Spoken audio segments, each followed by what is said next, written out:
Good morning friends. ఈరోజు మనం the classification of living beings గురించి ఒకసారి మాట్లాడుకుందాం. లివింగ్ బీయింగ్స్ అంటే జీవులు, జీవించి ఉన్నటువంటి జీవుల్ని లివింగ్ బీయింగ్స్ అని పిలుస్తారు. జీవుల గురించి చదివే శాస్త్రాన్ని జీవశాస్త్రము లేదా బయాలజీ అని అంటారు. అంటే the study of living beings is called as biology.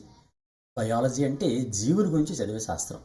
ఈ జీవుల్ని సాధారణంగా కొన్ని వర్గాల కింద వర్గీకరిస్తూ ఉంటాం. మొత్తం ప్రపంచంలో ఉండే జీవులన్నీ కూడా వేరు వర్గాల కింద, వేరు క్లాసెస్ కింద సబ్ డివిజన్ చేస్తూ ఉంటాం. దీని మీద కూడా మనకు క్వశ్చన్స్ వచ్చే అవకాశం ఉంది. అందువలన the classification of living beings అంటే బ్రాడ్గా ఈ భూమి మీద ఉన్నటువంటి మొత్తం జీవుల్ని ఏ విధంగా వర్గీకరణ చేయడం జరిగింది అనే దాని మీద ఒకసారి మనం క్లాస్ విందాం. దీనిలో మొట్టమొదట నేను ఏం చెప్దాం అనుకుంటున్నా అంటే, దీనిలో మొత్తం living beings, the classification of organisms, అవి ప్లాంట్సా యానిమల్సా అన్నీ కూడా మొత్తం అన్నింటినీ కలిపి లివింగ్ బీయింగ్స్ అంటారు. వీటన్నింటినీ కలిపి there are millions of organisms. అంటే భూమి మీద లివింగ్ బీయింగ్స్ అనేవి జీవించినటువంటి జీవులు మిలియన్స్ టైప్స్ ఉన్నాయి, అంటే లక్షలాదిగా ఉన్నాయి. It is impossible to study each individual separately. The classification means to categorize organisms into different groups. Study of an individual of a group gives us the idea of the rest of the member of that group. సాధారణంగా ఏంటంటే ఒకే విధంగా ఉన్నటువంటి జీవులన్నింటినీ కలిపి ఒక group కింద పెడుతూ వాటన్నిటి యొక్క ఉమ్మడి లక్షణాలని, అలాగే ఒక గ్రూప్కి మరో గ్రూప్కి మధ్య ఉన్నటువంటి తేడాలను గుర్తించడం కోసం ఈ క్లాసిఫికేషన్ అనేది ఉపయోగపడుతుంటుంది అనమాట. నిజానికి ఇక్కడ మన క్వశ్చన్ ఎలా వస్తుందనంటే, లిన్నయస్ అని ఒక సైంటిస్ట్ ఉండేవాడు. The scientist Linnaeus divide all organisms into 2 kingdoms, Plantae and Animalia, in his book Systema Naturae. ఇప్పుడు మనం గుర్తుంచుకోవాల్సిన అంశం ఏంటంటే, భూమి మీద ఉన్నటువంటి మొత్తం జీవులన్నీ కలిపి కేవలం 2 కింగ్డమ్స్ కింద లిన్నయస్ అనే ఒక సైంటిస్ట్ వాటిని డివైడ్ చేశాడు. ఆ 2 కింగ్డమ్స్ ఏంటంటే, ఒకటి ప్లాంటే అండ్ యానిమలియా. అంటే ఒకటి ప్లాంట్స్ అండ్ యానిమల్స్ అని రెండింటిగా డివైడ్ చేశాడు లిన్నయస్ అనే సైంటిస్ట్. ఆయన రచించినటువంటి ఆ గ్రంథం పేరు ఏం పేరు అంటే సిస్టమా నేచురే. ఇక్కడ మీరు గమనించే ఉంటారు, సిస్టమా నేచురే అనేది ఆయన రచించినటువంటి గ్రంథం అన్నమాట. నెక్స్ట్, ఈ సిస్టమా నేచురే అనే గ్రంథం తర్వాత కాలంలో ఇక్కడ చూడండి, మనకు సిస్టమా నేచర్ గురించి మనం ఆల్రెడీ మాట్లాడుకున్నాం. సిస్టమా నేచురే అనేటటువంటి ఈ గ్రంథంలో సాధారణంగా సిస్టమా నేచురే అనే ఈ గ్రంథంలో లిన్నయస్ అనే సైంటిస్టు మనకి 2 kingdom క్లాసిఫికేషన్ని చెప్పడం జరిగింది. దాని తర్వాత the foundation of modern classification system was laid in the line of classification system started by Linnaeus. అయితే ఆ విధంగా లిన్నయస్ ఏం చేశాడంటే మోడర్న్ క్లాసిఫికేషన్కి ఆయన స్టార్ట్ చేశాడనమాట. ఈ కరోలిస్ లిన్నయస్, అందువలన ఈ కరోలిస్ లిన్నయస్ని ఏమని పిలుస్తారంటే ది ఫాదర్ ఆఫ్ టాక్సానమీ అని పిలుస్తారు. ఫాదర్ ఆఫ్ టాక్సానమీ అంటే వర్గీకరణ చేసినటువంటి పితామహుడు అనమాట. వర్గీకరణ పితామహుడు, జీవుల యొక్క వర్గీకరణ పితామహుడు లేదా ఫాదర్ ఆఫ్ టాక్సానమీ అని ఎవరు పిలుస్తారంటే ఈ కరోలిస్ లిన్నయస్ని పిలుస్తుంటారు. ఎందువల్లంటే ఆయన సిస్టమా నేచురే అనే గ్రంథాన్ని రచించి దానిలో మొత్తం జీవులన్నింటినీ కలిపి ప్లాంట్స్ అండ్ యానిమల్స్ అనే పేర్లతో, ప్లాంటే అండ్ యానిమేలియా అనే పేర్లతో 2 kingdom క్లాసిఫికేషన్ని ప్రపోజ్ చేయడం జరిగింది మొట్టమొదటిసారిగా.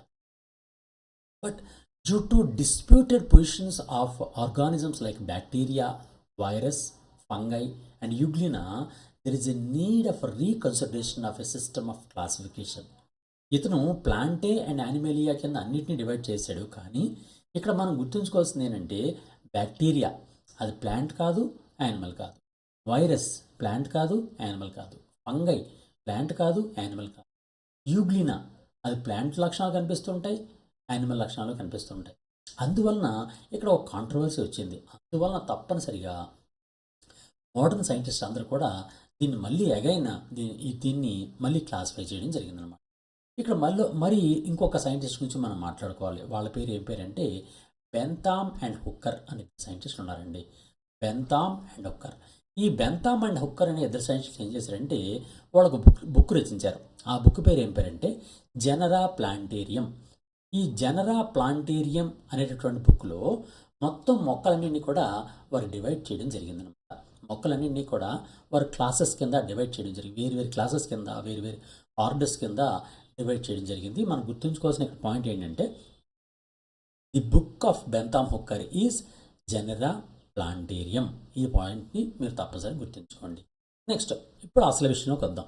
నిజానికి ఏంటంటే ప్రస్తుతం అందరూ యాక్సెప్ట్ చేస్తున్నటువంటి క్లాసిఫికేషన్ అంటే ఈ క్లాసిఫికేషనే. అదేంటంటే 5 కింగ్డమ్ క్లాసిఫికేషన్. దీన్ని ఏమని పిలుస్తారంటే 5 కింగ్డమ్ క్లాసిఫికేషన్ అని పిలుస్తారనమాట. అంటే 5 కింగ్డమ్స్ కింద క్లాసిఫై చేయడం జరిగింది. ఈ 5 కింగ్డమ్ క్లాసిఫికేషన్ని ఆర్హెచ్ విట్టేకర్ అనే సైంటిస్టు ప్రపోజ్ చేయడం జరిగిందనమాట. 1969లో ఆర్హెచ్ విట్టేకర్ అనే సైంటిస్టు మొత్తం లివింగ్ బీయింగ్స్ అన్నింటినీ కలిపి total living world or living beings, ఈ వరల్డ్ మీద ఉన్నటువంటి ప్రపంచంలో ఉన్నటువంటి మొత్తం లివింగ్ బీయింగ్స్ అన్నింటినీ కలిపి 5 కింగ్డమ్స్ కింద క్లాసిఫై చేయడం జరిగిందన్నమాట. ఈ 5 కింగ్డమ్ల కింద ఈయన ఏం చేశాడంటే the criteria of classifying organisms into 5 kingdoms are complexity of cell structure, complexity of body organism, mode of nutrition, life style, phylogenic relationship. అంటే ఆయన దీన్ని ఏ విధంగా క్లాసిఫై చేశాడు 5 కింగ్డమ్ క్లాసిఫికేషన్ని అంటే ఆ యానిమల్స్లో లేదా ఆ ప్లాంట్స్లో లేకపోతే ఆ లివింగ్ బీయింగ్స్లో ఉన్నటువంటి సెల్ స్ట్రక్చర్ ఎలా ఉంది, అంటే కణాల యొక్క నిర్మాణం ఎలా ఉంది, దాని బాడీ కాంప్లెక్సిటీ ఎలా ఉంది, ఎంత సంక్లిష్టంగా ఉంది, దాని మోడ్ ఆఫ్ న్యూట్రిషన్ అంటే అవి ఎలా పోషణ చేస్తున్నాయి, ఏ విధంగా ఆహారం తీసుకుంటున్నాయి, వాళ్ళ లైఫ్ స్టైల్ ఎలా ఉంది, వాటి ఫైలోజెనెటిక్ ఆరిజిన్ ఎలా ఉంది, ఎక్కడి నుంచి ఎలా ఆరిజిన్ అయ్యాయి అనేటటువంటి తీసుకొని ఈ ఆర్హెచ్ విట్టేకర్ అనే సైంటిస్టు 5 కింగ్డమ్ క్లాసిఫికేషన్ని ప్రపోజ్ చేయడం జరిగింది. దీని ప్రకారం ఏంటంటే మొత్తం ప్రపంచంలో ఉన్నటువంటి ఈ జీవులన్నింటినీ కలిపి 5 కింగ్డమ్స్ కింద పెట్టారు. దీనిలో మొట్టమొదటి కింగ్డమ్ పేరు ఏం పేరు అంటే మొనిరా, MONERA, మొనిరా. ఈ మొనిరా అనేది మొట్టమొదటి క్లాస్ అనమాట మొనిరా. దీనిలో అన్ని ప్రోకారియోటిక్ యానిమల్స్ని చేర్చడం జరిగింది. దీని గురించి మధ్యలో ఎక్స్ప్లెయిన్ చేస్తాను. కానీ మొట్టమొదట అసలు ఈ 5 కింగ్డమ్ క్లాసిఫికేషన్ ఉన్నటువంటి 5 కింగ్డమ్స్ గురించి ఒకసారి మాట్లాడుకుందాం. ఫస్ట్ కింగ్డమ్ ఏది అంటే మొనిరా, second Kingdom Protista, third Kingdom fungi, fourth Kingdom ప్లాంటే, fifth Kingdom Animalia. ఈ విధంగా మొనిరా, ప్రొటిస్టా, ఫంగై, ప్లాంటే, యానిమేలియా అని 5 రకాలుగా మొత్తం ప్రపంచంలో ఉండే జీవులన్నింటినీ కూడా ఆర్హెచ్ విట్టేకర్ అనే ఆయన వర్గీకరణ చేయడం జరిగింది. దీన్ని 5 కింగ్డమ్ క్లాసిఫికేషన్ అంటారు. ఇప్పుడు మొట్టమొదటి మనం మొనిరా గురించి మాట్లాడుకుందాం. ఈ మొనిరాలో ఏం పెట్టడం జరిగింది ఆర్హెచ్ విట్టేకర్ అంటే it includes all prokaryotic organisms like bacteria, cyanobacteria, archaebacteria. ఈ 3 రకాలైనటువంటి అంటే బ్యాక్టీరియాలను, సైనోబ్యాక్టీరియాలను, ఆర్కీబ్యాక్టీరియాలను వీటన్నింటినీ కలిపి ఈ మొనిరా అనేటటువంటి కింగ్డమ్లో చేర్చడం జరిగింది. ఇక్కడ మనం గుర్తుంచుకోవాల్సిన ఒక పాయింట్ ఉంది. అదేంటంటే ప్రోకారియోటిక్ ఆర్గానిజం అని మాట్లాడాం. ఏంటి ప్రోకారియోటిక్ ఆర్గానిజం అంటే అని ఒకసారి చూద్దాం. సాధారణంగా ప్రతి జీవిలో కూడా సెల్స్ అనేవి ఉంటాయి, అంటే కణాలు అని ఉంటాయి. ఫర్ ఎగ్జాంపుల్ ఒక కణం తీసుకున్నాం అనుకోండి, ఇది రౌండ్ షేప్లో ఉండొచ్చు, లేకపోతే రెక్టాంగులర్ షేప్లో ఉండొచ్చు, ఎలా ఉన్నా పర్వాలేదు. ఒక్కొక్క యానిమల్కి ఒక్కొక్క రకంగా ఉంటుంది, ఒక్కొక్క యానిమల్లో ఒక్కొక్క ప్రదేశంలో ఒక్కొక్క రకంగా ఉంటుంది అనమాట. అందువల్ల మనం షేప్ గురించి మనం క్రైటీరియా కాదు, షేప్ ఎలా ఉన్నప్పటికీ కూడా దానిలో ఉన్నటువంటి భాగాలు ఉంటాయి కదండి, సెల్లో ఉండే భాగాలు, వాటన్నింటినీ కలిపి ఏమంటారంటే సెల్ ఆర్గనెల్లే అంటారు. ఈ సెల్ ఆర్గనెల్లో ప్రధానమైనది ఏంటంటే మధ్యలో ఉన్నటువంటి న్యూక్లియస్ అనే భాగం అనమాట. ఈ న్యూక్లియస్ అనేది సాధారణంగా మధ్య భాగంలో క్రొమాటిన్ పదార్థము లేదా క్రోమోజోములు అనే భాగాలను కలిగి చుట్టూ ఒక పొర కలిగి ఉంటుంది. ఈ పొరను ఏమంటారంటే న్యూక్లియోలెమ్మా లేదా న్యూక్లియర్ మెంబ్రేన్ అంటారనమాట. న్యూక్లియర్ మెంబ్రేన్ లేదా దీన్ని న్యూక్లియోలెమ్మా అని పిలుస్తారు. ఈ విధంగా న్యూక్లియోలెమ్మా కలిగి ఉంటే దాన్ని ట్రూ న్యూక్లియస్ అని పిలుస్తారు. ఈ విధమైన ట్రూ న్యూక్లియస్ కలిగినటువంటి యానిమల్స్ని యూకారియోటిక్ యానిమల్స్ అని పిలుస్తారు. అలా కాకుండా మరికొన్ని జీవులు ఉంటాయి. ఆ జీవులు ఎలా ఉంటాయంటే ఈ విధంగా రౌండ్ షేప్ కానీ రెక్టాంగులర్ షేప్లో కానీ ఉండి ఆ జీవులకి క్రొమాటిన్ మెటీరియల్ ఉంటుంది, కానీ ఆ క్రోమాటిన్ మెటీరియల్ ఈ విధంగా ఇలా ఉండి దాని చుట్టూ ఉన్నటువంటి పొర అంటే ఏదైతే న్యూక్లియర్ మెంబ్రేన్ అన్నామో ఆ న్యూక్లియర్ మెంబ్రేన్ అనేది ఉండదు. Nuclear membrane is absent. అందువల్ల దీన్ని ట్రూ న్యూక్లియస్ అని పిలవం. ఇది నిజమైన న్యూక్లియస్ కాదు. అందువల్ల ఇటువంటి యానిమల్స్ అన్నింటినీ కలిపి అంటే ట్రూ న్యూక్లియస్ లేనటువంటివి లేదా న్యూక్లియర్ మెంబ్రేన్ న్యూక్లియోలెమ్మా లేనటువంటి జీవులన్నీ కలిపి ప్రోకారియోటిక్ యానిమల్స్ అని పిలుస్తారనమాట. Prokaryotic animals. ఈ విధంగా ప్రపంచంలో ఈ న్యూక్లియర్ మెంబ్రేన్ ఉండడాన్ని లేకపోవడాన్ని బట్టి ప్రపంచంలో ఉన్నటువంటి సెల్స్ అన్నింటినీ కలిపి eukaryotic cells and prokaryotic cells అంటారనమాట. ఇటువంటి ప్రోకారియోటిక్ సెల్స్ అన్నీ కూడా అంటే ప్రోకారియోటిక్ యానిమల్స్ అన్నింటినీ కలిపి ఇగో ఇక్కడ చేర్చడం జరిగిందనమాట. ఈ ప్రోకారియోటిక్ ఆర్గానిజమ్స్ అన్నింటినీ కలిపి మొనిరా అనేటటువంటి కింగ్డమ్లో చేర్చడం జరిగింది. ఇది మనం గుర్తుంచుకోవాల్సిన ప్రధాన పాయింట్. మొనిరాలో ఏం చేర్చారండి? ప్రోకారియోటిక్ ఆర్గానిజమ్స్ అన్నింటినీ చేర్చడం జరిగింది. ప్రోకారియోటిక్ ఆర్గానిజమ్స్ అన్నటువంటి ప్రోకారియోటిక్ సెల్స్ ఉన్నటువంటి జీవులు ఏవి అంటే బ్యాక్టీరియా, సైనోబ్యాక్టీరియా అండ్ ఆర్కీబ్యాక్టీరియా. ఇది మనం గుర్తుంచుకోవాల్సిన మొనిరా గురించి. Next Protista. నిజంగా ఇంకో పాయింట్ ఏంటంటే ఇక్కడ మొనిరా అన్నీ కూడా యూనిసెల్యులర్ ఆర్గానిజమ్స్. యూనిసెల్యులర్ అంటే యూని అంటే వన్, కేవలం ఒక్క సెల్ మాత్రం ఉంటుంది వీటిలో. Unicellular organisms and prokaryotic organisms, ఈ రెండు లక్షణాలని మనం తప్పనిసరిగా గుర్తుంచుకోవాలన్నమాట. Unicellular organisms and prokaryotic organisms. Unicellular nature, prokaryotic nature ఉన్నటువంటి ఈ ఆర్గానిజమ్స్ అన్నింటినీ కలిపి మొనిరాలో చేర్చడం జరిగింది. Example bacteria, cyanobacteria, archaebacteria. ఇది మొనిరా గురించి. Next one Protista. ప్రోటిస్టాకు ఉన్నటువంటి స్పెషాలిటీ ఏంటంటే ఇది కూడా యూనిసెల్యులరే. ప్రోటిస్టా యానిమల్స్ కూడా unicellular organisms. All unicellular organisms are there in the Protista. ఇక్కడ ప్రత్యేకత ఏంటి అని అంటే ఈ ప్రోటిస్టా యానిమల్స్ అన్నీ కూడా యూకారియోటిక్ యానిమల్స్. చూసారు, ఇది డిఫరెన్స్ అనమాట. Eukaryotic animals. ఇక్కడ చెప్పాం యూనిసెల్యులర్ అని, ఇక్కడ చెప్తున్నాం. కానీ ఇక్కడ ఉన్నటువంటి తేడా ఏంటి అంటే మొనిరాకి ప్రోటిస్టాకి ఉన్నటువంటి తేడా ఏంటి అంటే మొనిరా అన్నీ కూడా ప్రోకారియోటిక్ యానిమల్స్, ప్రోటిస్టా అన్నీ కూడా యూకారియోటిక్ యానిమల్స్ అనమాట. ఇది మనం గుర్తుంచుకోవాల్సినటువంటి ప్రధానమైన point. Even though these are unicellular organisms but these are eukaryotic animals. అది మనం గుర్తుంచుకోవాల్సింది. అంతేకాకుండా సాధారణంగా ఇవన్నీ కూడా ఆక్వాటిక్ హ్యాబిటేట్లో ఉంటాయి. ఆక్వాటిక్ హ్యాబిటేట్ అంటే వాటర్ బీయింగ్స్ అనమాట, నీటిలో ఉంటాయి అన్నమాట. అంతేకాకుండా on the basis of mode of nutrition they are autotrophic, parasitic, saprophytic. ఇవన్నీ కూడా ప్రోటిస్టా యానిమల్స్ అన్ని కూడా ఆటోట్రోపిక్గా ఉంటాయి, పారాసైటిక్గా ఉంటాయి, సాప్రోఫైటిక్గా ఉంటాయి అని చెప్పాడు. ఏంటి ఇక్కడ విషయం ఏంటో చూద్దాం. ఆటోట్రోపిక్ అంటే స్వయం పోషకాలు, తమ సొంతంగా ఆహారాన్ని తయారు చేసుకునేటటువంటి జీవుల్ని ఆటోట్రోపిక్ యానిమల్స్ అంటారు. పారాసైటిక్ ఆహారం కోసం వేరే జీవి బతికినటువంటి వేరే జీవిని లోపల లేదా వేరే జీవి మీద ఆధారపడుతున్నటువంటి జీవుల్ని పారాసైట్స్ అని పిలుస్తారు. వాటిని పారాసైటిక్ లైఫ్ అంటారు. సాప్రోఫైటిక్ అంటే అర్థం ఏంటంటే చనిపోయినటువంటి మొక్కలు లేదా జంతువుల మీద ఆహారం కోసం ఆధారపడి అంటే ఆ కుళ్ళిపోతున్నటువంటి ఆ పదార్థాలని తింటూ ఉంటే వాటిని సాప్రోఫైటిక్ యానిమల్స్ అంటారు. ఈ ప్రోకారియోటిక్ ఈ ప్రోటిస్టా జీవులన్నీ కూడా ఆటోట్రోపిక్గా ఉంటాయి, పారాసైటిక్గా ఉంటాయి, సాప్రోఫైటిక్గా ఉంటాయి. And diatoms, flagellates and protozoa come under this kingdom. ఈ విధంగా ప్రోటిస్టాలో ఉన్నటువంటి ఒకే ఒక ఫైలం ఏది అంటే ప్రోటోజోవా. ఈ కింగ్డమ్లో కేవలం ప్రోటోజోవా అనేది మాత్రమే ఇక్కడ ఉందన్నమాట. ఇక్కడ ప్రోటోజోవా గురించి ఒక్కసారి మాట్లాడుకుందాం. ప్రోటోజోవా, ఈ ప్రోటోజోవా యానిమల్స్ అన్నీ కూడా చూడండి, ఇక్కడ ప్రోటో రెండు పదాలు ఉన్నాయి ఇక్కడ. ఒకటి ప్రోటో, రెండు జోవన్. ప్రోటో అంటే ఏన్షియంట్ లేదా ప్రాథమికమైన లేదా ప్రైమరీ అని అర్థం అనమాట. ప్రైమరీ. జూవన్ అంటే యానిమల్ అని అర్థం అనమాట. ఇవన్నీ కూడా ప్రైమరీ యానిమల్స్ అంటే మొట్టమొదటి యానిమల్స్. అందువల్ల వీటిని ప్రోటోజోవా అని పేరు పెట్టడం జరిగింది. ప్రోటోజోవా అనే పదాన్ని గోల్డ్ఫస్ అనే సైంటిస్ట్ చెప్పాడు. గోల్డ్ఫస్ అనేటటువంటి సైంటిస్టు ప్రోటోజోవా అనే పదాన్ని చెప్పడం జరిగిందనమాట. ఇక్కడ మనం గుర్తుంచుకోవాల్సిన మరొక మెయిన్ పాయింట్ ఏంటి అంటే యూగ్లినా. యూగ్లినా అనేది ప్రత్యేకంగా ఏకకణ జీవి. ఇదంతా కూడా ప్రోటిస్టాకే చెందుతుంది, అంటే ప్రోటోజోవాకే చెందుతుంది. ఈ ఏకకణ జీవి అయినటువంటి యూగ్లినా అనేది ఈ విధంగా దీని ఆకారం అనేది కలిగి ఉంటుంది.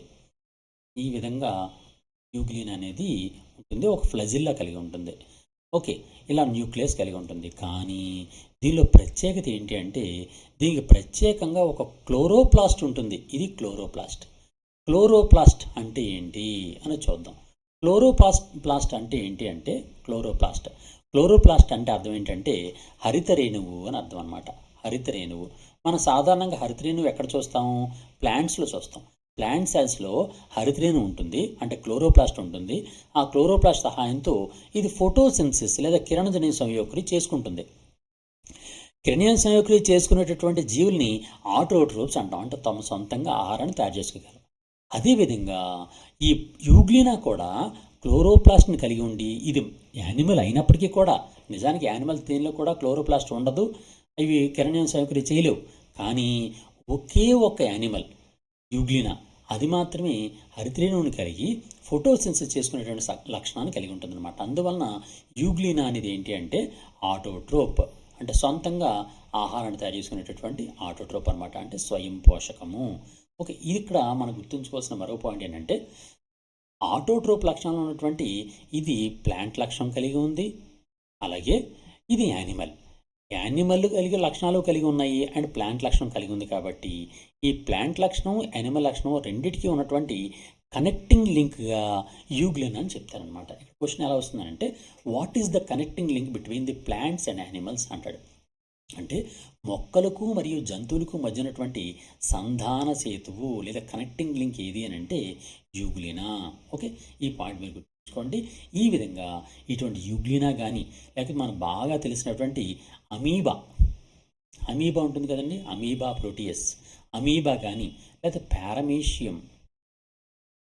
ఈ పారమీషియం కానీ ఇవన్నీ కూడా ఈ ప్రొటిస్టా అనేటటువంటి వర్గానికి చెందుతాయన్నమాట. ప్రొటిస్టా లేదా ప్రోటోజోవా వర్గానికి చెందుతూ ఉంటాయి. ఇది ప్రొటిస్టా గురించి.